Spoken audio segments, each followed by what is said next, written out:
नमस्कार, ANB news देख रहे हैं आप। मैं हूं आपके साथ पल्लवी राजपूत और इस बुलेटिन में आप सभी का स्वागत है। आइए रुख करते हैं खबरों का। राष्ट्रीय जांच एजेंसी जम्मू कश्मीर और पंजाब में 6 स्थानों पर छापेमारी कर रही है। सूत्रों का कहना है कि एनआईए की यह कार्रवाई मादक पदार्थों और हथियारों के मामले में की जा रही है। खबर है कि एनआईए की ओर से जारी छापेमारी की कार्रवाई मादक पदार्थों और हथियारों के मामले में की गई है। आपको बता दें, इससे पहले आयकर विभाग ने बैग कंस्ट्रक्शन कंपनी के 6 स्थानों पर छापेमारी की थी। बता दें कि राष्ट्रीय जांच एजेंसी को खबर लगी थी कि जम्मू कश्मीर और पंजाब में मादक पदार्थ और अवैध हथियार का जखीरा पहुंचाया जा रहा है। इसके बाद एनआईए की टीम ने एक साथ जम्मू कश्मीर और पंजाब के 6 ठिकानों पर छापा मारा। अभी तक इस बात की जानकारी नहीं मिल सकी है कि एनआईए की टीम को कितनी बड़ी सफलता हाथ लगी है। बता दें कि इससे पहले आयकर विभाग ने bag construction company private limited के कुंजवानी, नरवाल बाईपास, भटिंडी, मालिक मार्केट सहित 6 स्थानों पर छापा मारा था। छापामारी के दौरान बैग कंस्ट्रक्शन कंपनी के मालिक के आवास, कार्यालय, गोदाम पर दबिश दी गई। आयकर विभाग की टीम ने इस दौरान कंपनी के लेन देन से जुड़े कई दस्तावेज खंगाले थे।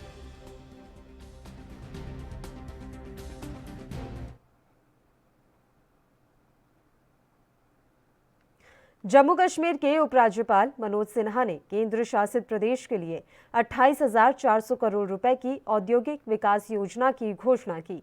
यह योजना जम्मू कश्मीर में नए निवेश, पर्याप्त विस्तार और मौजूदा उद्योगों को प्रोत्साहित करेगी। नई औद्योगिक नीति से एक और जहां प्रदेश के विकास को रफ्तार मिलेगी, तो वहीं 4.5 लाख लोगों को रोजगार भी मुहैया कराया जाएगा। इसमें प्रमुख रूप से उत्पादन और सेवा क्षेत्र को अधिक लाभ देने का लक्ष्य रखा गया है। उपराज्यपाल ने कहा कि पिछले 16 महीनों में जम्मू कश्मीर समृद्धि और आर्थिक सफलता की गारंटी के साथ नए अवसरों के क्षेत्र के रूप में उभरा है। उन्होंने कहा कि यह औद्योगिक विकास योजना वर्ष 2037 तक की अधिसूचना की अवधि तक है। इसमें 28,400 करोड़ रुपए खर्च किए जाएंगे। इससे नए निवेश को प्रोत्साहन मिलेगा, साथ ही जम्मू कश्मीर में मौजूदा उद्योगों का विस्तार होगा। उपराज्यपाल ने कहा कि 2019 तक औद्योगिक नीति में केंद्र सरकार द्वारा जारी की गई कुल राशि 1,123 करोड़ रुपए थी, जबकि नई नीति में 24,800 करोड़ रुपए की ऐतिहासिक राशि का परिव्यय है।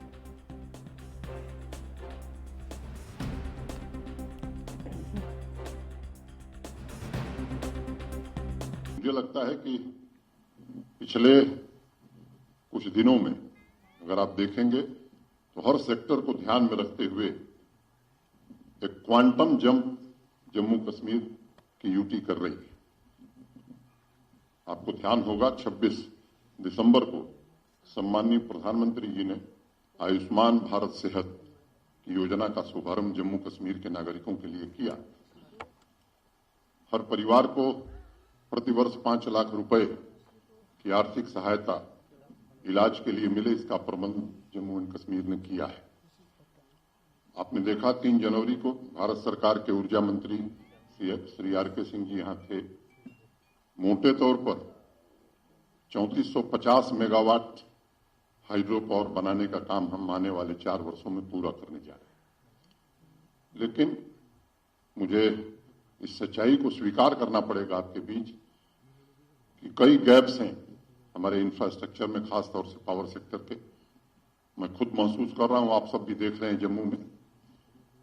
इसके लिए भी एक स्ट्रेटजी हम लोग बना रहे हैं। लॉन्ग टर्म मीजर्स क्या हो सकते हैं और शॉर्ट टर्म मीजर्स क्या हो सकते हैं। मैं किसी की आलोचना में नहीं जाना चाहता हूं, लेकिन इस काम पर हम जुटे हैं और आपको भरोसा देना चाहते हैं कि जल्दी ही इस दिशा में प्रभावी कदम उठा करके इस काम को समय सीमा के भीतर भी हम पूरा करेंगे। अगर सड़क की मैं बात करता हूं तो मैं गर्व से आज कह सकता हूं कि देश के सभी राज्यों की तुलना में इस वर्ष जम्मू कश्मीर रुके हुए वेतन और पेंशन की मांग को लेकर दिल्ली के तीनों नगर निगम के करीब 1.5 लाख कर्मचारी बृहस्पतिवार यानी आज से अनिश्चितकालीन हड़ताल पर हैं। इसको लेकर आप नेता सौरभ भारद्वाज ने अपनी प्रतिक्रिया जाहिर की है। को जानकारी होगी, दिल्ली नगर निगम के अंदर कई महीनों से जो समाज का सबसे गरीब तबका होता है, सबसे मेहनती तबका होता है, जिन्होंने इस कोरोना की महामारी के अंदर दिल्ली के अंदर जी जान से काम किया, सफाई कर्मचारी हों, नगर निगम के कर्मचारी हों, अस्पतालों के डॉक्टर हों, नर्स हों, सैनिटेशन स्टाफ हो, इन सब लोगों को कई महीनों से तनख्वाहें नहीं दी गई हैं।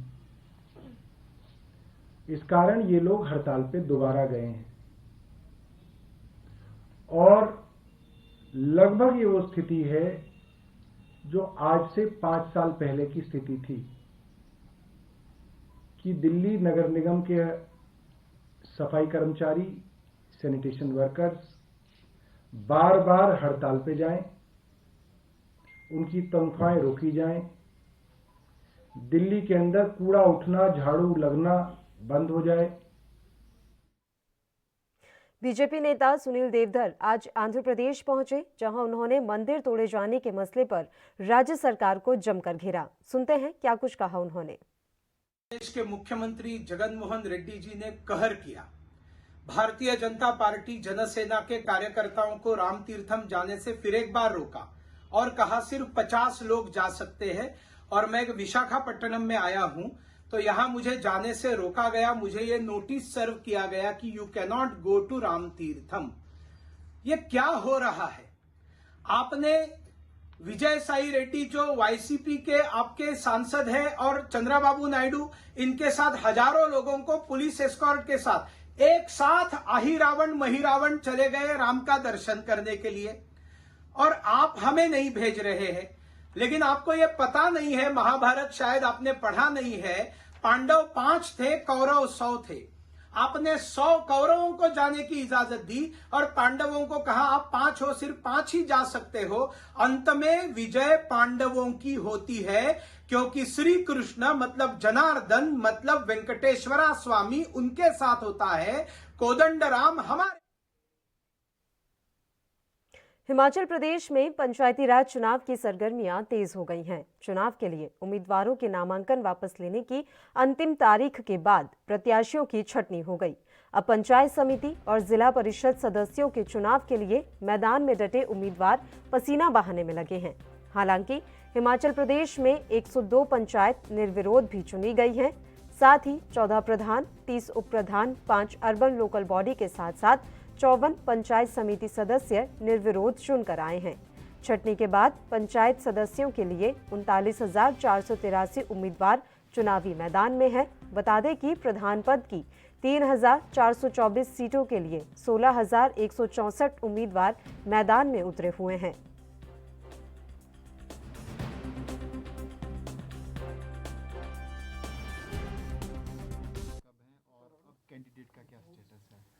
अर्बन लोकल बॉडी के इलेक्शन हमारे 10 तारीख को निश्चित है और जो हमारे टोटल अर्बन लोकल बॉडीज़ में वार्ड हैं वो 416 है, जिसमें से 5 वार्ड हमारे अनअपोज आ गए हैं, 4 नारकंडा के और 1 गगरेट का। तो इस तरह 411 सदस्यों का निर्वाचन होगा और जिसके लिए 1196 हमारे कंटेस्टिंग कैंडिडेट हैं और इन 1196 कंटेस्टिंग कैंडिडेट को वोट जो करेंगे वो 2,81,536।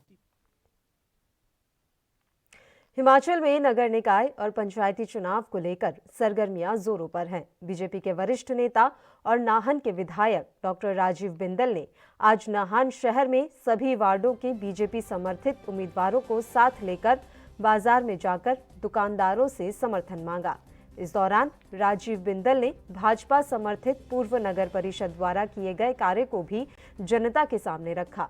मीडिया से बात करते हुए राजीव बिंदल ने कहा कि जयराम सरकार के कुशल नेतृत्व में पूर्व नगर परिषद ने विकास के कई कार्य किए हैं, जिसमें सबसे महत्वपूर्ण नाहन शहर की पेयजल समस्या का समाधान करना है। वहीं बिंदल ने यह भी कहा कि नगर परिषद के प्रयासों के चलते नाहन शहर जहां गंदगी मुक्त हुआ है, वहीं शहर में बड़े स्तर पर पार्किंग स्थलों का भी निर्माण किया गया है। बिंदल ने लोगों से भाजपा के समर्थन में वोट डालने की अपील की।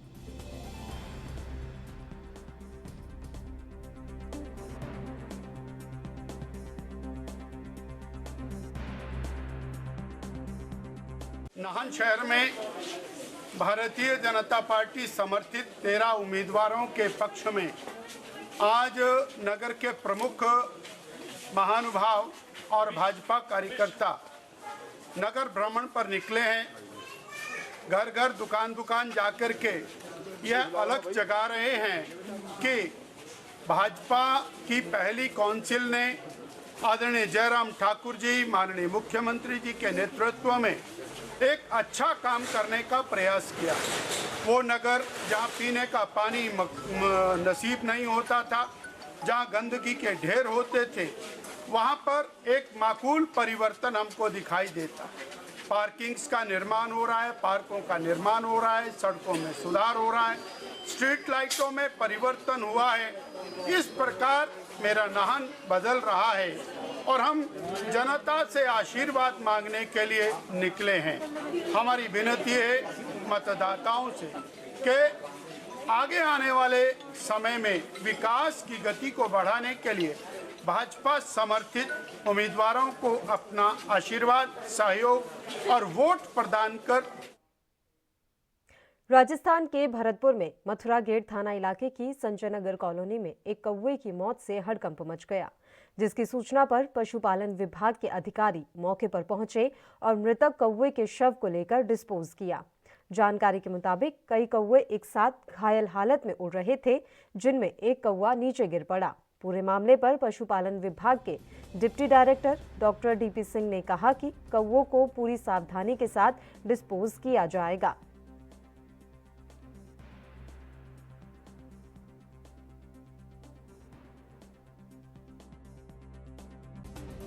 सुबह सूचना मिली थी कंट्रोल रूम को, एक करोड़ संजय नगर में मरा हुआ है।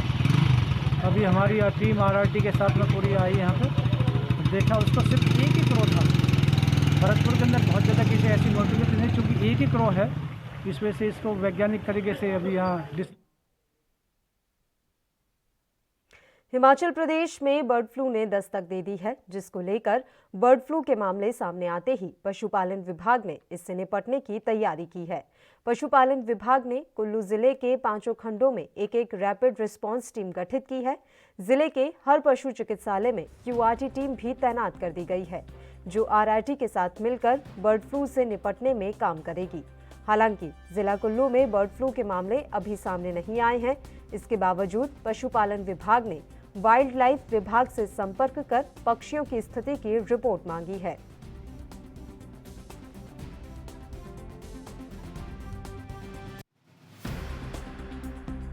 जैसा कि आपको विदित है कि पौंग डैम में जो है कुछ जो प्रवासी पक्षी हैं उनकी मृत्यु हुई थी और उनमें जो है वो बर्ड फ्लू के जो है वो पुष्टि की गई है।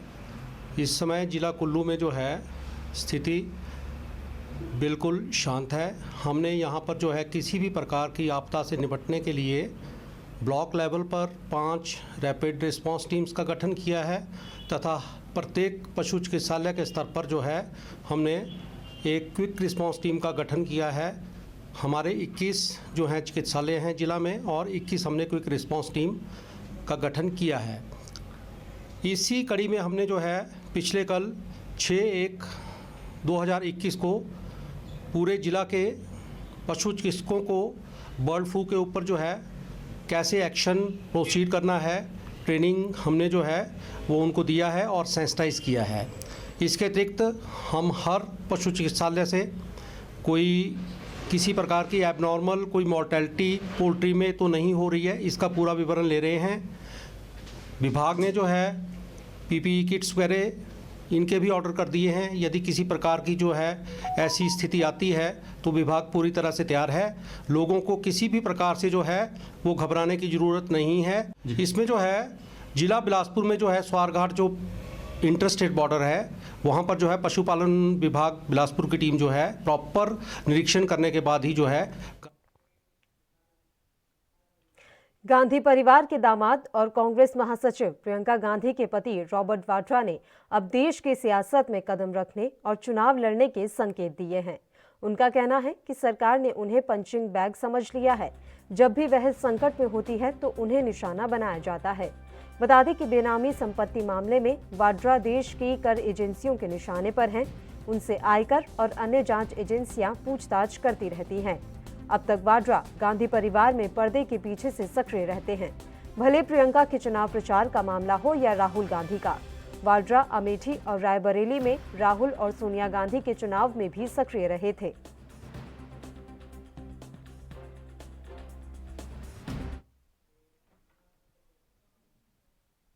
मध्य प्रदेश कांग्रेस अध्यक्ष और पूर्व मुख्यमंत्री कमलनाथ ने केंद्र सरकार पर आरोप लगाया है कि वह 3 नए कृषि कानूनों को लागू कर कृषि क्षेत्र का निजीकरण करना चाहती है। गुरुवार को भोपाल में आयोजित प्रेस कॉन्फ्रेंस में कमलनाथ ने दावा किया कि राष्ट्रीय स्वयंसेवक संघ और उसकी राजनीतिक शाखा बीजेपी सदैव से पूंजीवादी अर्थव्यवस्था की हिमायती रहे हैं, जबकि कांग्रेस पार्टी सदैव से ही समाजवादी अर्थव्यवस्था और विचारधारा की समर्थक रही है।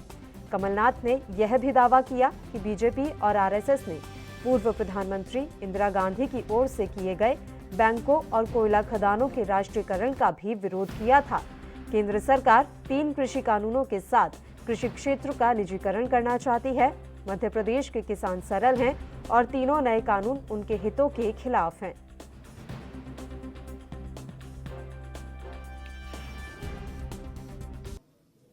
ये क्या कानून बना? ये कानून हमें समझने की जरूरत है। आजादी के बाद से आरएसएस और जनसंघ की सोच थी, उस वक्त कोई बीजेपी नहीं थी। जनसंघ की सोच निजीकरण की थी कि निजी क्षेत्र ही अपने देश को आगे ले जा सकता है। सोशलिज्म की बात नहीं थी, पब्लिक सेक्टर की बात नहीं थी।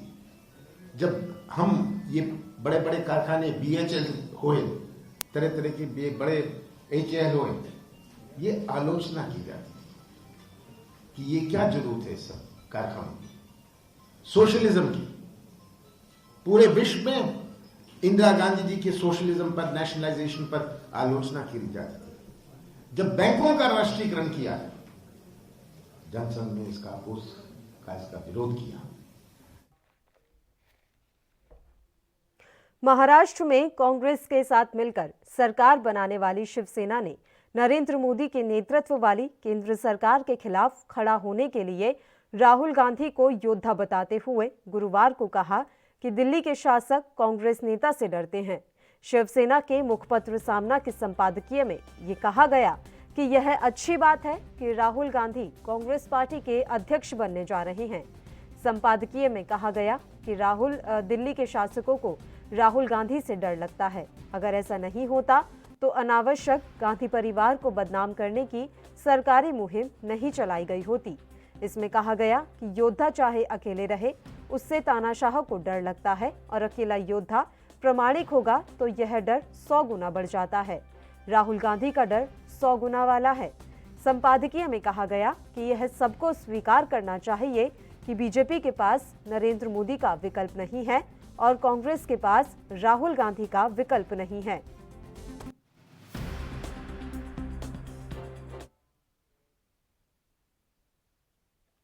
राष्ट्रीय राजधानी से मुक्त कराए गए कुछ बाल एवं बंधुआ मजदूरों के पुनर्वास के लिए तत्काल वित्तीय सहायताओं से जुड़ी एक जनहित याचिका पर दिल्ली हाईकोर्ट ने केंद्र और आप सरकार को नोटिस जारी कर जवाब मांगा है। मुख्य न्यायाधीश DN पटेल और न्यायमूर्ति ज्योति सिंह की पीठ ने मुक्त कराए गए एक बच्चे के पिता की याचिका पर केंद्रीय श्रम मंत्रालय और दिल्ली सरकार को नोटिस जारी कर मामले की 8 फरवरी को अगली सुनवाई तय की। याचिकाकर्ता मोहम्मद कादिर अंसारी ने बाल एवं बंधुआ मजदूरी के 88 पीड़ितों के लिए राहत की मांग की है। इन पीड़ितों में अंसारी का खुद का बच्चा भी शामिल है, जो 12 साल की उम्र में काम की तलाश में बिहार से दिल्ली आया था।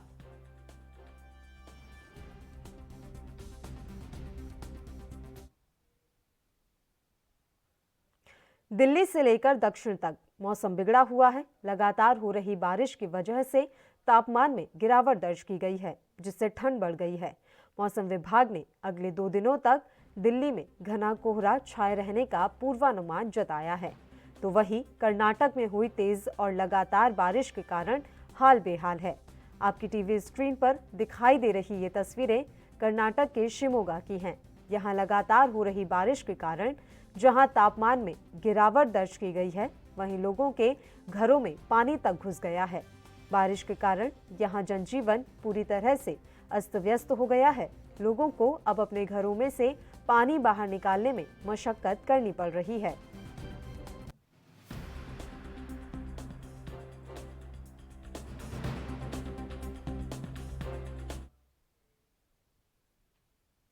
बिहार में विधानसभा चुनाव जीतने के बाद बीजेपी नेताओं में उत्साह है, लेकिन उन्हें एमएलसी चुनाव में नुकसान उठाना पड़ सकता है। दरअसल बिहार में विधान परिषद की 2 सीटों पर 28 जनवरी को चुनाव होना है, जिनमें एक सीट बीजेपी से छिनना तय है। माना जा रहा है कि यह सीट राजद की झोली में जा सकती है। दरअसल ये दोनों सीटें बीजेपी के खाते की हैं, लेकिन मौजूदा विधायकों की संख्या के चलते बीजेपी अपनी एक सीट गंवा देगी। जानकारों के मुताबिक विधान परिषद में सीटों पर एमएलसी का चुनाव विधानसभा में विधायकों के संख्या बल के आधार पर होता है। इसके तहत विधान परिषद की सीटें सत्ता पक्ष और विपक्ष के बीच बढ़ जाती हैं। इसके चलते 28 जनवरी को होने वाले चुनाव में भगवा पार्टी को अपनी एक सीट गंवानी पड़ सकती है, क्योंकि सत्ता पक्ष की ओर से बीजेपी अपना कोई प्रत्याशी उतार सकती है, क्योंकि यह सीट उसके कोटे से खाली हुई है। इसका सीधा फायदा विपक्ष को मिल सकता है, क्योंकि दूसरी सीट पर विपक्ष दावेदारी करेगा। माना जा रहा है कि राजद बिहार की सबसे बड़ी पार्टी है, ऐसे में वह अपना प्रत्याशी उतार सकती है। गौरतलब है कि बिहार विधान परिषद में 2 सीटें खाली हैं। पहली सीट बिहार के पूर्व मुख्यमंत्री सुशील मोदी के राज्यसभा सदस्य चुने जाने से खाली हुई है। वहीं दूसरी सीट खाली होने की वजह विनोद कुमार झा हैं, जो अब विधायक चुने जा चुके हैं।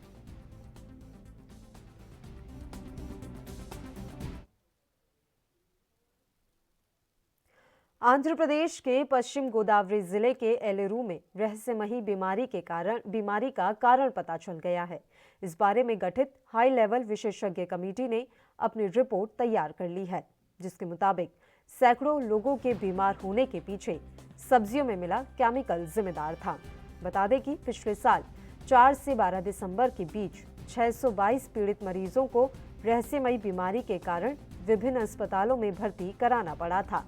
घटना में डॉक्टर भी बीमारी का कारण तत्काल रूप से ठीक नहीं बता पा रहे थे।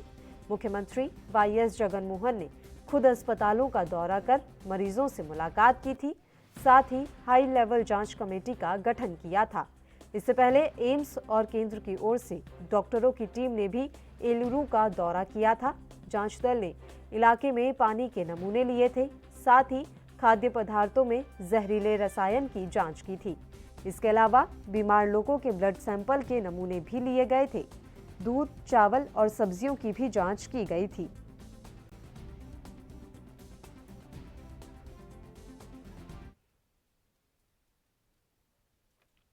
पंचायती राज मंत्री इर्राबेली दयाकर ने वरंगल जिला अंतर्गत काजीपेट में 150 एकड़ जमीन रेलवे अधिकारियों को सौंप दी।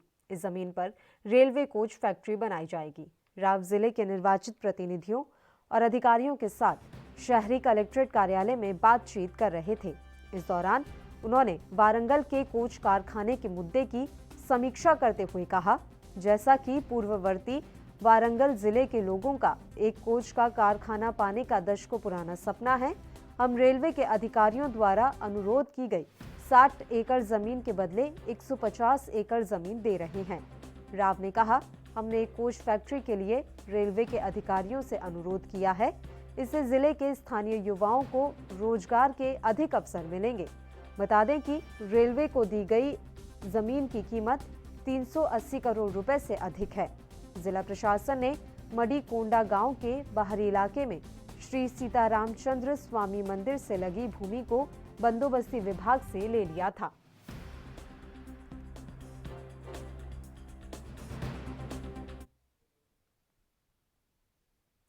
कोविड-19 महामारी से आए आर्थिक संकट के चलते मई से अब तक 8 लाख अप्रवासी वापस केरल लौट आए हैं। इनमें से भी करीब 5.5 लाख लोग अपनी नौकरियां गंवा चुके हैं। केरल राज्य सरकार के अप्रवासी केरल वासियों के मामलों के विभाग ने इस संबंध में आंकड़े जुटाए हैं। इनके मुताबिक मई 2020 के पहले सप्ताह से 4 जनवरी 2021 तक कुल 8 लाख मलयाली लोग विदेश से केरल वापस आए। इनमें से करीब 5.5 लाख लोगों की नौकरी जा चुकी है। नौकरी जाने वाले कुल लोगों में से एक महीने में लगभग 1.5 लाख से ज्यादा लोगों की नौकरी गई। सरकारी आंकड़े दिखाते हैं कि कोविड-19 महामारी से पैदा हुआ रोजगार संकट अगर बरकरार रहता है तो केरल की अर्थव्यवस्था पर इसका दीर्घकालिक असर होगा। केरल की अर्थव्यवस्था का एक बड़ा हिस्सा पश्चिमी एशिया में काम करने वाले लोगों द्वारा भेजा जाने वाला पैसा है।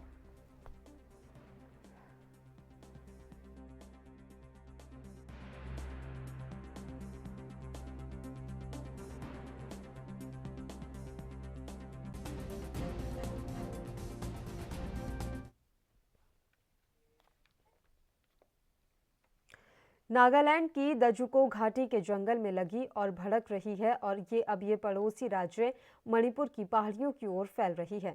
इस पर काबू पाने के लिए एनडीआरएफ को तैनात किया गया है। एनडीआरएफ ने कहा कि उसने नागालैंड के कोहिमा जिले और मणिपुर के सेनापति जिले के प्रभावित इलाकों में 7 टीमों को तैनात किया है, जो कि जंगल की आग पर काबू पाने में जुटे अग्निशमन विभाग की सहायता कर रही है।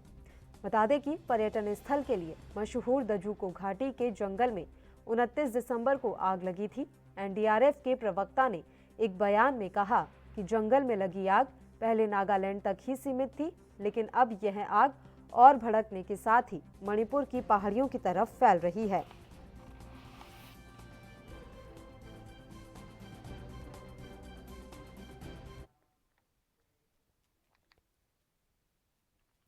तेलुगु भाषी राज्यों में खलबली मचाने वाले बोयिनपल्ली किडनैपिंग का मामला नित नया मोड़ ले रहा है। पुलिस ने अखिला प्रिया को हफीजपेट भूमि विवाद में मुख्य सूत्रधार बताया।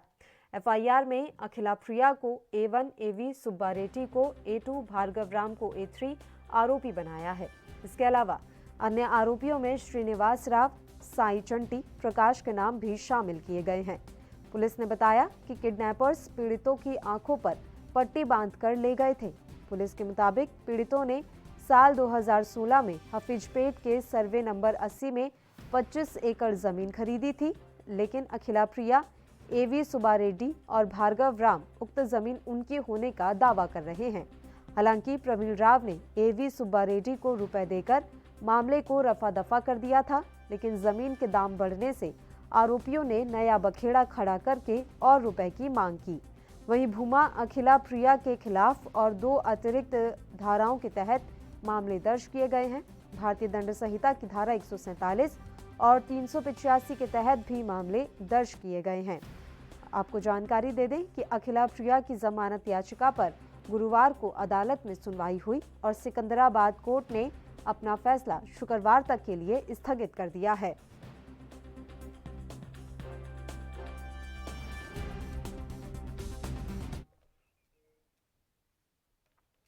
बुलेटिन में खबरों का सिलसिला लगातार यूं ही जारी रहेगा। फिलहाल एक छोटे से ब्रेक के लिए हम यहाँ रुक रहे हैं, फौरन हाजिर होंगे।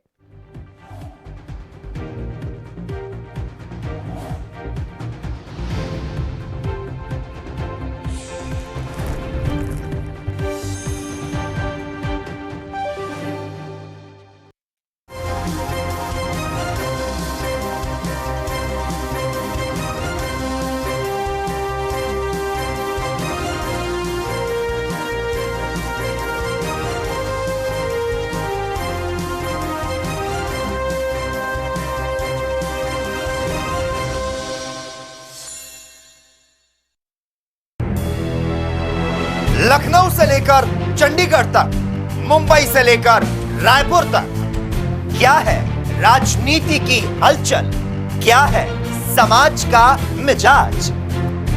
राजधानी लाइव, हमारी नजर, आपका फैसला, हर रोज सुबह 8 बजे सिर्फ ANP न्यूज पर।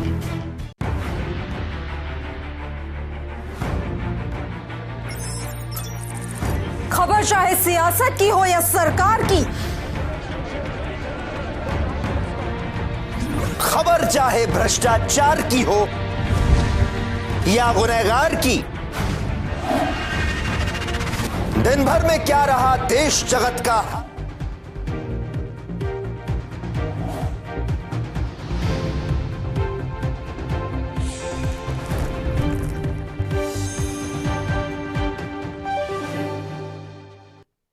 ब्रेक के बाद एक बार फिर से आप सभी का स्वागत है। बढ़ते हैं खबरों की ओर। छत्तीसगढ़ के वन मंत्री मोहम्मद अकबर के मार्गदर्शन में राज्य में तेंदुपत्ता संग्राहकों के हित में शहीद महेंद्र कर्मा तेंदुपत्ता सामाजिक सुरक्षा योजना का कुशलतापूर्वक संचालन हो रहा है।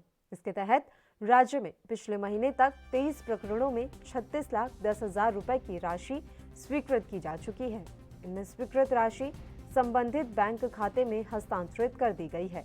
बता दें कि राज्य में तेंदुपत्ता संग्राहक परिवारों को सामाजिक सुरक्षा देने के उद्देश्य से ये योजना 5 अगस्त 2020 से चल रही है। इस योजना के अंतर्गत तेंदुपत्ता संग्रहण में लगे पंजीकृत संग्राहक परिवार के मुखिया, जिनकी आयु 18 से 50 वर्ष तक हो, उसकी सामान्य मौत होने पर उसके द्वारा नामांकित व्यक्ति और उत्तराधिकारी को 2 लाख रुपए की सहायता अनुदान राशि प्रदान की जाती है।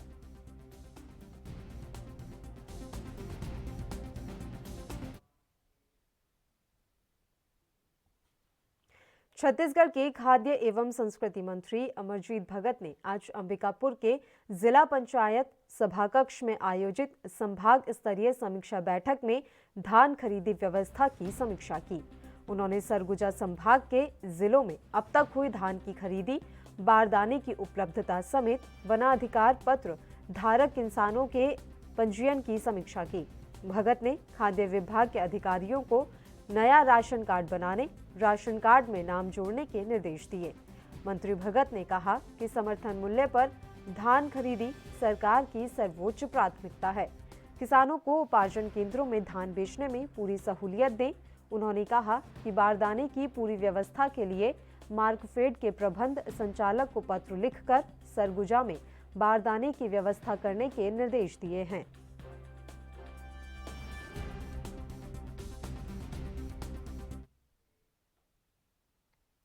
छत्तीसगढ़ में राज्य योजना आयोग की ओर से सतत विकास लक्ष्य विषय पर आज वर्चुअल वेबिनार का आयोजन किया गया।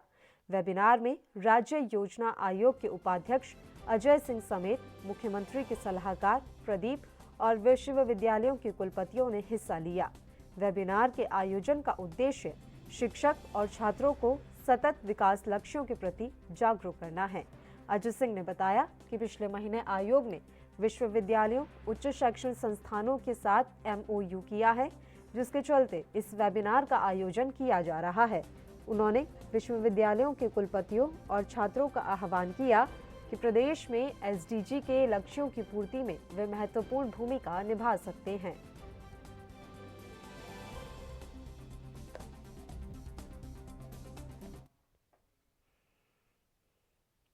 छत्तीसगढ़ में लंबे अरसे के बाद गुरुवार को बस्तर विकास प्राधिकरण की बैठक आयोजित की गई। इससे पहले अंतिम बैठक मुख्यमंत्री की अध्यक्षता में हुई। बस्तर प्राधिकरण की बैठक का योजना करने का मुख्य कारण कोरोना महामारी को माना जा रहा है। वहीं कोरोना का असर प्राधिकरण की पिछली बैठक में लिए गए निर्णय पर भी दिखा। प्राधिकरण के अध्यक्ष लखेश्वर बघेल ने माना है कि कोरोना संक्रमण के चलते कई कार्य रुक गए। लखेश्वर बघेल के अनुसार शिक्षा के क्षेत्र में नियुक्तियां अब तक नहीं हो पाई हैं। स्वास्थ्य मामले में भी कामों को अब तक पूरा नहीं किया जा सका है। बस्तर प्राधिकरण के अध्यक्ष लखेश्वर बघेल ने कहा कि अधिकारियों को निर्देशित किया गया है कि जल्द से जल्द रुके हुए कामों को पूरा कर लिया जाए।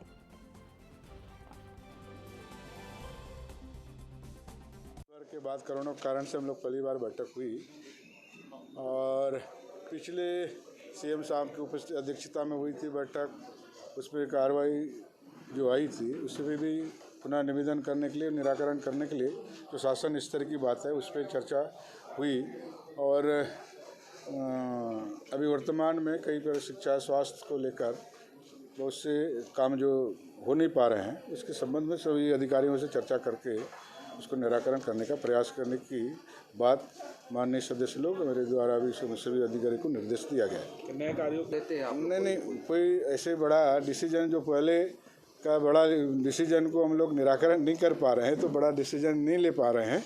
और बाकी भी स्वास्थ्य शिक्षा के संबंध में चिंता जाहिर माननीय सदस्य लोग क्या है उस पर चर्चा चल रही है। कौन से ऐसे जैसे शिक्षा के क्षेत्र में कोरोना के कारण में कई नियुक्तियाँ पेंडिंग है, युक्तिकरण करना है ना। पट्टा के संबंधित बात है। तो स्वास्थ्य के क्षेत्र में कई जगह में एक्सरे मशीन है लेकिन ऑपरेटर नहीं है, तो ऐसी बात मैंने उस पर निर्णय हुआ है। और नियमित से पूर्व केंद्रीय मंत्री और भटिंडा से सांसद हरसिमरत कौर बादल ने कहा कि किसानों की मांगे केंद्र सरकार तो नहीं मानेगी, लेकिन अब अदालत पर भरोसा है।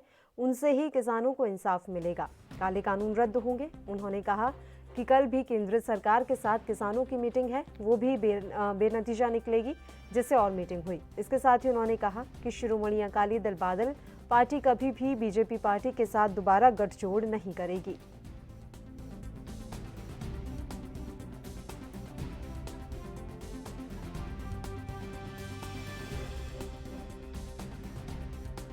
बिल्कुल नहीं हो सकता जिन्हां ने इस तरह जलील किया होए कि पहले तो ਜਿਹੜੀ ਕਿਸਾਨਾਂ ਦੀ ਪਾਰਟੀ ਹੈਗੀ ਬਾਦਲ ਸਾਹਿਬ ਵਰਗੇ ਸੀਨੀਅਰ ਜਿਨ੍ਹਾਂ ਦੇ ਤੁਸੀਂ ਪੈਰੀ ਹੱਥ ਲਾਉਂਦੇ ਹੋ, ਤੁਸੀਂ ਕਿਸਾਨਾਂ ਦੇ ਕਾਨੂੰਨ ਲੈ ਕੇ ਆਓ ਤੇ ਕਿਸਾਨ ਦੇ ਇੰਨੇ ਵੱਡੇ ਲੀਡਰ ਦੇ ਨਾਲ ਤੁਸੀਂ ਸਲਾਹ ਮਸ਼ਵਰਾ ਵੀ ਨਾ ਕਰੋ।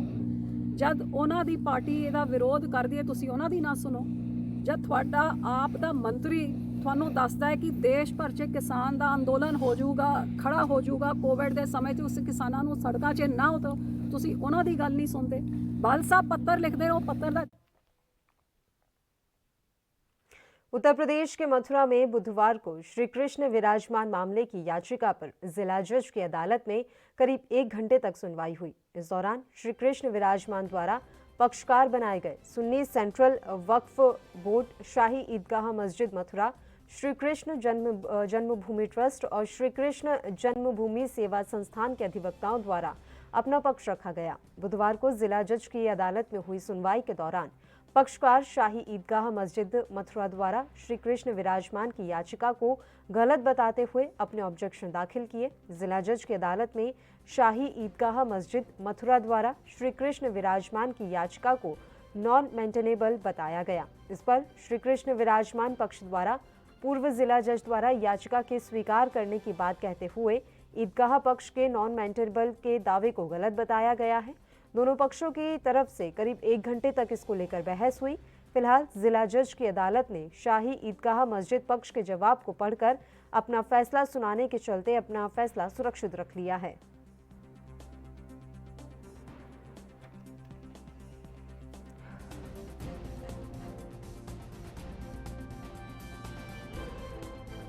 तरफ से आ चुके हैं श्री कृष्ण जन्मभूमि ट्रस्ट और श्री कृष्ण जन्मभूमि सेवा संघ, सारे लोग अपीयर हो चुके हैं, चारों रिस्पोंडेंट्स। अब मेंटेनेबिलिटी पे ऑब्जेक्शन ईदगाह कमेटी का है और उनका ऑब्जेक्शन कोर्ट निस्तारित करेगी। उनका नाम क्या है? नाम मुझे वकील का नहीं मालूम। अभी तक कितने पक्षकार और विपक्षकार बनाए गए हैं? अभी तक हमने सिर्फ 4 पक्षकार बनाए हैं और हम इसमें प्लेंटिव हैं। बाकी इसमें बहुत सारी एप्लीकेशंस पड़ी हैं इम्प्लीटमेंट की ऑर्डर 1 रूल 10 में, जिसमें कोर्ट ने कहा है अभी उसको हम डिसाइड नहीं करेंगे, जब सूट रजिस्टर हो जाएगा तब उसको देखा जाएगा। आज अपील लगी हुई थी और सारे अपोजिट पार्टीज अपीयर हुए और मुस्लिम पक्ष ने हमारी अपील की मेंटेनेबिलिटी पर क्वेश्चन उठाया और अपील ऑर्डर्स के लिए कल लगी हुई है। कल इसमें डेट मालूम पड़ेगी? हाँ, कल मालूम पड़ेगी कि क्या ऑर्डर होगा, रिजर्व कर लिया है। आज जन्मस्थान बनाम सुन्नी सेंट्रल वक्फ बोर्ड की अपील की सुनवाई हुई। सुनवाई के दौरान हम 4 रेस्पोंडेंट उसमें उपस्थित हुए, सुन्नी सेंट्रल वक्फ बोर्ड, ईदगाह, जन्मस्थान और ट्रस्ट। उसमें 2 नंबर जो है शाही ईदगाह की तरफ से प्रार्थना पत्र प्रस्तुत किया गया कि अपील मेंटेनेबल नहीं है, कि अपील जिस तरीके से माननीय न्यायालय द्वारा पंजीकृत की गई है पंजीकृत नहीं हो सकती थी, इसलिए प्रार्थना प्रस्तुत किया गया। उस पर सुनवाई हुई है और उस पर आदेश के लिए कल लगा दी गई है। बाकी हम विधि के सिद्धांत उनको माननीय न्यायालय में कल पेश करेंगे। क्यों सुनवाई योग्य नहीं थी, ये क्यों मेंटेबल नहीं थी? वो कारण ये था कि जो मूलवाद दाखिल किया गया था जो शुरुआत में, वो मूलवाद दर्ज नहीं हुआ और प्रकीर्णवाद के रूप में खारिज कर दिया गया। कि हमारा कहना है कि अगर ये मूलवाद की होता तो जब वो डिसाइड हो जाता है उसकी अपील दाखिल होती है, ना कि प्रकीर्णवाद की अपील दाखिल। तो इसका रिवीजन मेंटेनेबल है, ना कि अपील। तो फैसला सुरक्षित रखा है? अभी फैसला सुरक्षित है, कल माननीय न्यायालय इस पर आदेश पारित करेगा। इसीलिए पुनः इस बिंदु को उठाने का अधिकार किसी पक्षकार को नहीं है। न्यायालय के द्वारा इस बिंदु पर आदेश पारित करने के लिए पत्रावली को रिजर्व कर लिया गया। बिहार के मुजफ्फरपुर जिले में 10वीं की छात्रा को अगवा करके सामूहिक दुष्कर्म करने का मामला सामने आया है। बताया जा रहा है कि दिन दहाड़े हुई इस वारदात को 5 लोगों ने अंजाम दिया। घटना के बाद पीड़िता किसी तरह अपने घर पहुंची और वारदात की जानकारी दी। इसके बाद पुलिस को मामले की सूचना दी गई। जानकारी के मुताबिक यह घटना 4 जनवरी की है। उस दिन शाम करीब 4 बजे 10वीं की छात्रा अपनी साइकिल से पिपरा कोचिंग जा रही थी। रास्ते में एक बोलेरो ने उसकी साइकिल में टक्कर मार दी, जिससे छात्रा सड़क पर गिर गई। बताया जा रहा है कि बोलेरो के साथ एक बाइक भी थी जिस पर 2 युवक बैठे थे। पीड़िता ने बताया कि जैसे ही वह सड़क पर गिरी, बाइक सवार एक युवक तेजी से उतरा और उसके पास आ गया। उस युवक ने छात्रा को पकड़ लिया और बोलेरो का गेट खोलकर उसे जबरन गाड़ी में बिठा दिया। इसके बाद बदमाश छात्रा को सुजावलपुर स्थित बंद पड़े पेट्रोल पंप के एक कमरे में ले गए। वहां 5 युवकों ने पिस्टल की नोक पर उसके साथ सामूहिक दुष्कर्म किया। फिलहाल पुलिस ने इस मामले में केस दर्ज कर लिया है और एक को गिरफ्तार कर लिया है।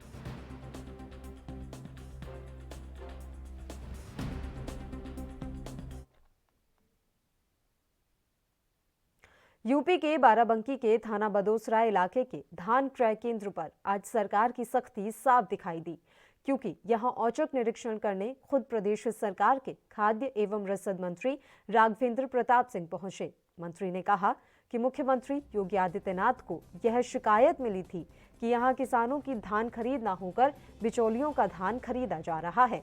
मुख्यमंत्री के आदेश पर सभी नोडल अधिकारियों सहित वह खुद औचक निरीक्षण हेतु निकले। क्रय केंद्र पर कमियां देखकर मंत्री जी की भ्रिकुटी तन गई और कहा कि इतना भ्रष्ट केंद्र उन्हें 10-12 जनपदों में भी नहीं मिला।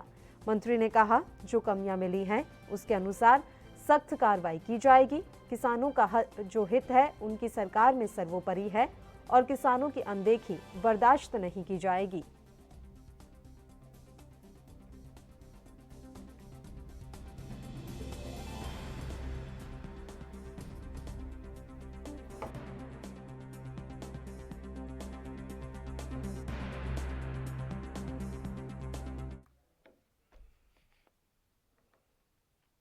यूपी में त्रिस्तरीय पंचायत चुनाव को लेकर प्रदेश के कृषि मंत्री सूर्य प्रताप शाही ने जनपद बहराइच के बीजेपी कार्यालय में जिले के सभी बीजेपी मंडल अध्यक्षों के साथ बैठक की और पंचायत कैसे जीता जाए इस विषय पर चर्चा की। कृषि मंत्री ने स्पष्ट किया कि बीजेपी इस बार जिला पंचायत के चुनाव में पार्टी प्रत्याशी का समर्थन तो करेगी, लेकिन पार्टी का सिंबल नहीं देगी। उन्होंने कहा कि त्रिस्तरीय पंचायत चुनाव में जिला पंचायत से निचले वाले चुनाव से पार्टी का कोई लेना देना नहीं होगा। मतलब प्रधानी, बीडीसी और ग्राम पंचायत सदस्य के चुनाव से कोई मतलब नहीं होगा। साथ ही उन्होंने किसान आंदोलन पर भी अपनी प्रतिक्रिया दी।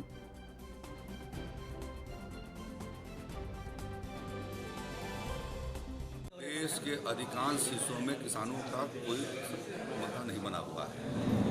हमारे मीडिया के साथियों ने उसे ज़्यादा मुद्दा बना करके रखा है। उत्तर प्रदेश का किसान जो है वो अपना काम कर रहा है, अपने खेतों पर काम कर रहा है। देश के अधिकांश हिस्सों का किसान जो है अपने खेतों पर काम कर रहा है। कुछ चंद लोग उस आंदोलन के भीतर, और वो भी राजनीति से प्रेरित होकर के, और कुछ वो लोग जो हर मुद्दों पर असफल हो चुके हैं वह इन मुद्दों को आगे की ओर बढ़ा रहे हैं।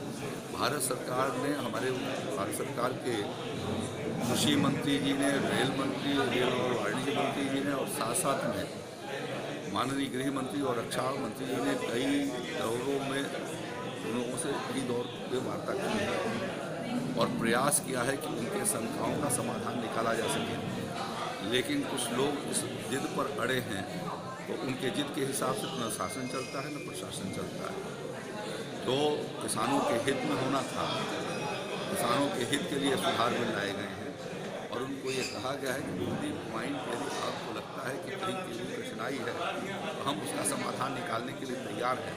और भारत सरकार ने 7 चक्रों में यदि वार्ता करके समाधान निकालने का प्रयास किया है, फिर भी कोई जिद करके या किसी के भड़काने से बैठा हुआ है तो उसका समाधान कैसे हो सकता है? सर, क्या डैमेज कंट्रोल के लिए बीजेपी ने इस बार किसान राजस्थान के जैसलमेर में सुरक्षा एजेंसियों ने बड़ी कार्रवाई की है। दरअसल हनी ट्रैप के मामले में एक व्यक्ति को गिरफ्तार कर लिया है। जानकारी के मुताबिक लंबे समय से पाक की युवती के संपर्क में ये युवक था। बताया ये भी जा रहा है कि पाक की युवती ने हनी ट्रैप में फंसाकर युवक से खुफिया जानकारियां मंगवाई थी, जिसके बाद सैन्य गतिविधियों की जानकारी पाक की खुफिया एजेंसी ISI को लीक करने की सूचना मिली।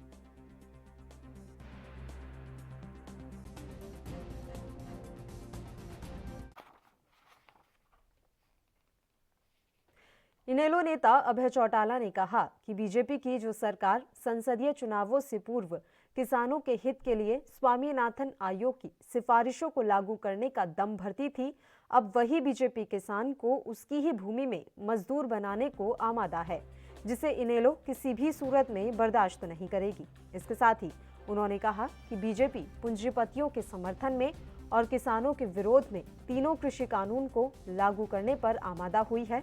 उन्होंने कहा कि इन कृषि कानूनों का देश की कृषि और किसानों पर इतना अधिक विपरीत प्रभाव पड़ेगा कि देश का आर्थिक कृषि ढांचा पूरी तरह से चरमरा जाएगा और किसान अपने ही खेत में मजदूर बनकर रह जाएगा।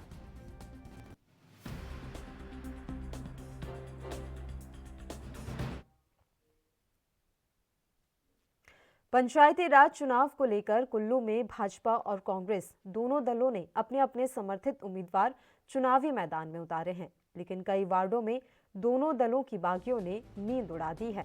लेकिन यहां सत्ता पक्ष की पार्टी की बात करें तो इसमें भी सरकार के होते हुए फूट नजर आ ही गई। कुल्लू जिले के धाउगी वार्ड में भाजपा के 4 बागी उम्मीदवार खड़े हो गए हैं। भाजपा ने यहां से कल्ला देवी को उम्मीदवार बनाया है। उधर ज्येष्ठा वार्ड से भाजपा ने रुक्मणी देवी को चुनावी दंगल में उतारा है। नगर परिषद कुल्लू की बात की जाए तो यहां वार्ड नंबर 1 से भाजपा ने विंध्या सूद को चुनावी मैदान में उतारा है। इस पूरे मामले पर भाजपा जिला अध्यक्ष भीमसेन शर्मा ने कहा कि इसकी चर्चा पार्टी में हुई है और जो गलत तरीके से चुनावी मैदान में अपने प्रत्याशी के खिलाफ उतरे हैं, उनकी सूची बनाकर प्रदेश अध्यक्ष को भेजा जा रहा है और निश्चित ही तौर पर उन पर कार्रवाई की जाएगी।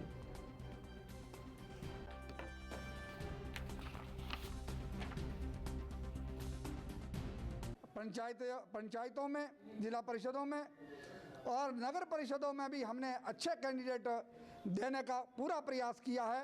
सबसे मिलजुल करके सभी नेताओं से और सभी कार्यकर्ताओं की सूझबूझ से हमने कैंडिडेट दिए हैं और निश्चित रूप से भारतीय जनता पार्टी की नगर परिषद का गठन होगा। जिला परिषद में भी भारतीय जनता पार्टी के उम्मीदवार जीत के और जिला परिषद का भी गठन हम करेंगे। ये सारी बातें जो आई है, कल भी हम बैठे थे कार्यालय में, समय समय पर शाम को हम समीक्षा करते हैं भाजपा कार्यालय में बैठ करके और सभी का फीडबैक लेकर के, और जो कोई ऐसी गलत बात हुई है, गलत तरीके से उठा है, माननीय प्रदेश अध्यक्ष जी को वो जानकारी दी गई है। जो जैसी रणनीति पार्टी यूपी के अयोध्या जिले की पुलिस ने रोजगारों को झांसा देकर लाखों रुपए ठगने वाले एक बड़े गैंग के गिरोह का खुलासा किया है। जिले की हैदरगंज पुलिस ने गैंग का पर्दाफाश करते हुए 5 ठगों को गिरफ्तार भी किया है। इस गैंग का मास्टरमाइंड सरगना अभी भी फरार है। इस गैंग पर एक परिवार से नौकरी दिलाने के नाम पर 18 लाख रुपए ठगने का आरोप है। जिला पुलिस ने 5 लोगों को गिरफ्तार करते हुए न्यायालय में पेश किया है। ये सभी बेरोजगारों को नौकरी का झांसा देकर इनसे पैसे लेते थे और फर्जी नियुक्ति पत्र भी जारी करते थे। एसपी ग्रामीण शैलेंद्र कुमार सिंह ने बताया कि उत्तर प्रदेश के साथ साथ कई अन्य राज्यों में भी इनका जाल फैला हुआ है।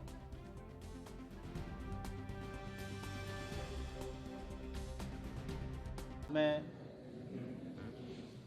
एक फर्जी नौकरी के नाम पर लोगों से, बेरोजगार लोगों से धन उगाही करते हुए और एक बड़ा संगठित गिरोह चलाने का काम चल रहा था।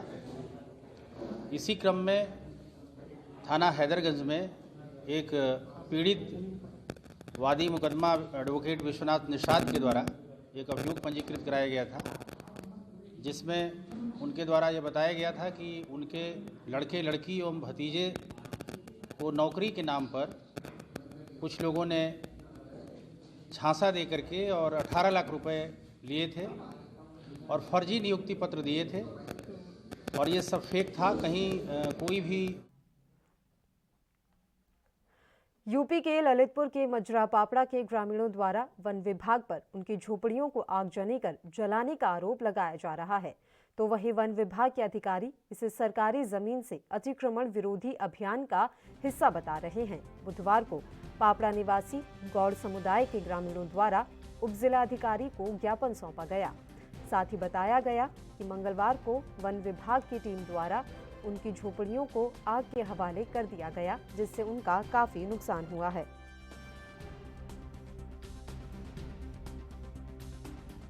ग्राम पापड़ा के निवासियों द्वारा ये जो आरोप लगाया है ये पूर्णतः निराधार है। ये वन विभाग की जमीन पूर्व से कब्जाने का प्रयास कर रहे हैं और लगातार करते रहे हैं। इनके खिलाफ दो तीन मुकदमे पहले से ही पंजीकृत है और केस न्यायालय में भी विचाराधीन है। जब भी इनको वो करने का प्रयास करते, कल रात में मेरे द्वारा समस्त स्टाफ के साथ उनका जो लगाई गई बाड़ी थी उसको हटाया गया, तो उसके बाद ये शिकायतें करने और ऐसा ही हमेशा ही करते रहे हैं। हम इसलिए आए हैं कि माने वन विभाग आए जो गए कर्मचारी उनकी गए हो, चाहे रेंजर साहब गए हो, चाहे फॉरेस्टर गए हों, उनने हमारी टपरिया में आकर धर दी।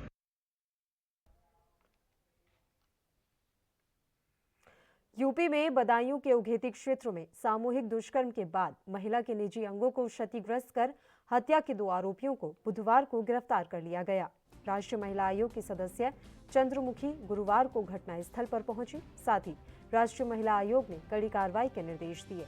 महिला आयोग की सदस्य चंद्रमुखी देवी ने बताया कि मैं पीड़िता के परिवार से मिलने आई हूं।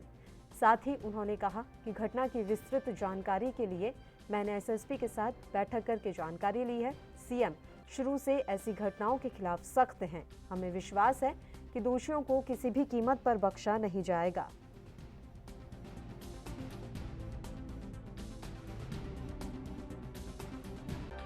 तो इस संदर्भ में घटना की विस्तृत जानकारी के लिए मैंने अभी एसएसपी के साथ बैठक की और सारी जानकारी ली मैंने कि घटनाक्रम क्या था और उस पर पुलिस ने क्या क्या कार्रवाई की, उसके बारे में मैंने विस्तृत जानकारी ली है।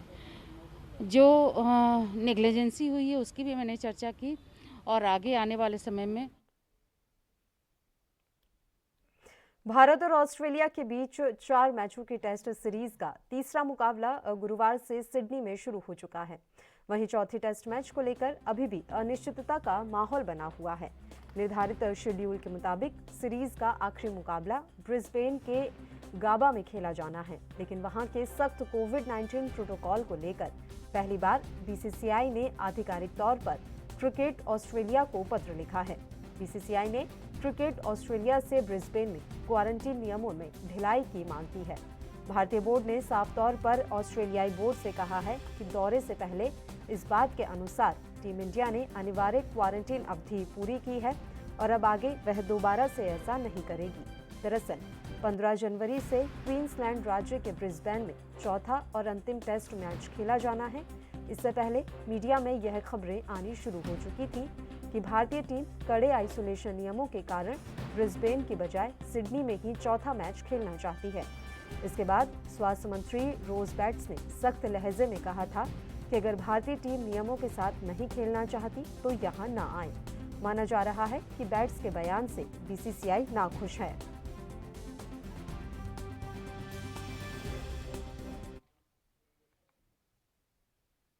पंजाब के अमृतसर में आज से कक्षा 5वीं से 8वीं तक के स्कूल फिर से खुल गए हैं। एक government girls senior secondary school की प्रधानाचार्य ने बताया कि 9वीं से 12वीं की कक्षाएं पहले से ही खुली थी, जिसमें करीब 30% बच्चे आ रहे थे।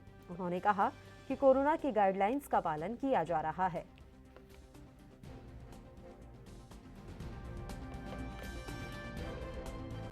सोशल डिस्टेंसिंग का जो है फॉलो जो है वो प्रॉपर करवाने की कोशिश कर रहे हैं। अभी कोई भी क्लास होती है, अगर मान लीजिए हम किसी क्लास को बुलाते हैं, उससे पहले हमें पूरे का पूरा रूम सैनिटाइज करना पड़ता है। उसके हिसाब से स्टाफ की एलोकेशन करनी पड़ती है ताकि सोशल डिस्टेंसिंग जो है वो प्रॉपर जो है फॉलो हो सके।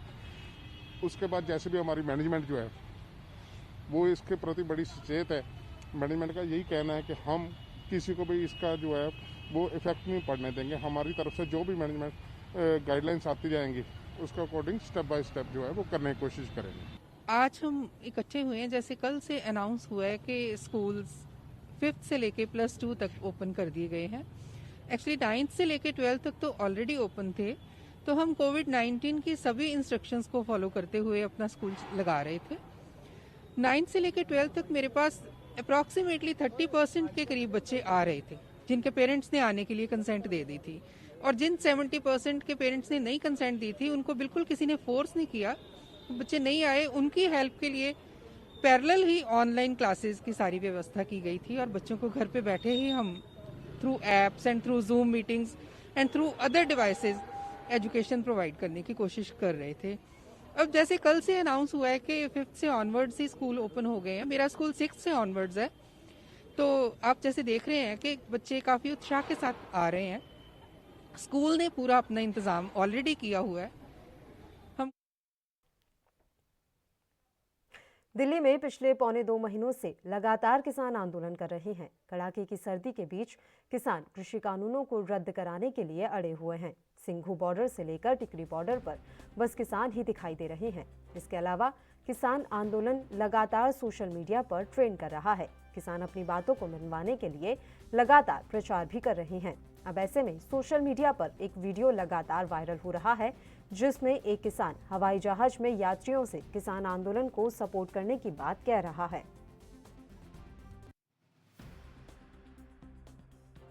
तो ये संघर्ष कले किसानां दा ही नहीं, खेती ਦੇ ਨਾਲ ਜੁੜੇ ਹੋਏ ਹਰ ਉਹ ਬੰਦੇ ਦਾ ਜਿਹੜਾ ਖੇਤੀ ਨਾਲ ਜੁੜਿਆ ਹੋਇਆ, ਜਾਂ ਇਹ ਸੰਘਰਸ਼ ਹਰ ਗ੍ਰਾਹਕ ਦਾ ਤਾਂ ਹੈਗਾ। ਅਸੀਂ ਗ੍ਰਾਹਕ ਤਾਂ ਹੈਗੇ ਆ ਜੇ ਅਸੀਂ ਖੇਤੀ ਨਾਲ ਜਾਂ ਕਿਸਾਨਾਂ ਨਾਲ ਨਹੀਂ ਜੁੜੇ ਹੋਏ। ਸੋ ਮੈਂ ਸਾਰੇ ਜਿੰਨੇ ਵੀ ਮੇਰੇ ਵੀਰ ਦਿੱਲੀ ਨੂੰ ਜਾ ਰਹੇ ਨੇ ਉਹਨਾਂ ਨੂੰ ਬੇਨਤੀ ਕਰਦਾ ਵੀ ਉਹ ਇਸ ਸੰਘਰਸ਼ ਦੇ ਵਿੱਚ ਉਹ ਇਸ ਤੇ ਗੇੜਾ ਜ਼ਰੂਰ ਮਾਰ ਕੇ ਆਉਣ। ਆਪ ਨਹੀਂ ਜਾ ਸਕਦੇ ਕੰਮਾਂ ਕਾਰਾਂ ਕਰਨ ਅਸੀਂ ਰੁਝੇਵਿਆਂ 'ਚ, ਪਰ ਜਿੱਥੇ ਵੀ ਬੈਠੇ ਹੋ ਆਪਣੇ ਮੋਬਾਈਲਾਂ ਰਾਹੀਂ ਇਸ ਗੱਲ ਦਾ ਜ਼ਰੂਰ ਪ੍ਰਚਾਰ ਕਰੋ ਵੀ ਇਹ ਸੰਘਰਸ਼ ਸਾਡੇ ਲਈ ਕਿੰਨੇ ਘਾਤਕ ਨੇ। ਸੋ ਭਰਾਵੋ, ਮੈਂ ਬੇਨਤੀ ਇੰਨੀਓ ਕਰਦਾ ਵੀ ਕਿਸਾਨ ਜਿਹੜੇ ਨੇ ਉਹ ਸੜਕਾਂ ਤੇ ਪਿਛਲੇ 40-42 ਦਿਨਾਂ ਦੇ ਉੱਤੇ ਬੈਠੇ ਨੇ। ਸੋ ਅਸੀਂ ਮੁਸ਼ਕਲ 'ਚ ਆ, ਗ੍ਰਾਹਕ ਮੁਸ਼ਕਲ 'ਚ ਨੇ। ਆਉਣ ਵਾਲੇ ਦਿਨਾਂ ਦੇ ਵਿੱਚ ਬਹੁਤ ਮਹਿੰਗਾਈ ਵੱਧ ਚੁੱਕੀ ਆ। ਆਉਣ ਵਾਲੇ ਦਿਨਾਂ 'ਚ ਮਹਿੰਗਾਈ ਹੋਰ ਵੀ ਜ਼ਿਆਦਾ ਵੱਧ ਜਾਣੀ ਆ। ਅਸੀਂ ਮੈਟਰੋ ਟ੍ਰੇਨਾਂ ਦੇ ਵਿੱਚ ਪ੍ਰਚਾਰ ਕਰਿਆ, ਬੱਸਾਂ ਰਾਹੀਂ ਦਿੱਲੀ ਦੀਆਂ 'ਚ ਪ੍ਰਚਾਰ ਕਰਿਆ। ਅੱਜ ਮੈਂ ਸਪੈਸ਼ਲ ਟਿਕਟ ਲੈ ਕੇ ਜਹਾਜ਼ ਚੜਿਆ ਤਾਂ ਕਿ ਜੋ ਮੈਂ ਜਹਾਜ਼ ਰਾਹੀਂ ਵੀ ਪ੍ਰਚਾਰ ਕਰ ਸਕਾਂ, ਤਾਂ ਕਿ ਸਾਡਾ ਮੈਸੇਜ ਆ ਜਿਹੜਾ ਦੁਨੀਆ ਤੱਕ ਪਹੁੰਚ ਸਕੇ कि ਜਿਹੜਾ किसान आ वो किन्नी मुश्किल चा। 70 और इसी के साथ इस बुलेटिन में फिलहाल के लिए इतना ही। मुझे दीजिए इजाजत। देश प्रदेश के तमाम ताज़ा और अहम खबरों के लिए आप देखते रहिए ANB न्यूज़। नमस्कार।